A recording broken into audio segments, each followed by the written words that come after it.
Dans le cas de Rodrigue, la condamnation a été mise à exécution euh, immédiatement ou presque immédiatement à une semaine, puisque il a commencé à l'exécuter, mais non point sous la forme d'un bracelet électronique, mais sous la forme de la détention, parce que entre-temps, dans le délai de 5 jours où le juge devait le convoquer pour lui placer le bracelet, la cour d'appel, dans l'autre procédure, celle de la visite au buffet de Noël, euh, la cour d'appel l'avait placé en détention. Donc, on ne pouvait plus lui mettre un bracelet puisqu'il était en prison. Donc, on a mis à exécution, en annulant bien sûr le bracelet, on a mis à exécution cette peine.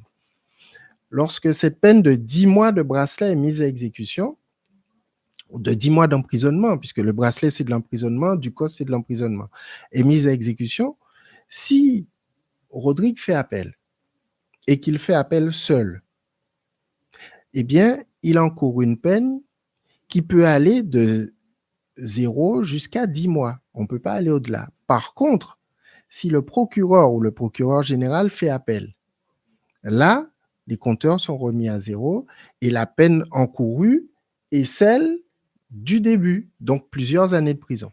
Mais de mémoire, vous avez Mhm. déjà fait effectivement des demandes de mise en liberté à 2 reprises lorsque Rodrigue Petitot, alors je parle là de toi, la troisième personne, même si ou là, Rodrigue, hein, mais quand Rodrigue Petitot effectivement était en détention provisoire, vous avez fait 2 demandes de mise en liberté qui a été à chaque fois. Et ça, c'était dans l'autre procédure. Ah, vous Donc, voyez, ça c'est important de faire le voilà, point parce qu'il y a un c'était dans mélange. l'autre procédure, ça a été rejeté. Donc, tout ce qu'il a déjà fait comme emprisonnement, donc de décembre jusqu'à janvier, et comme bracelet de janvier jusqu'à aujourd'hui, vient en décompte des 10 mois.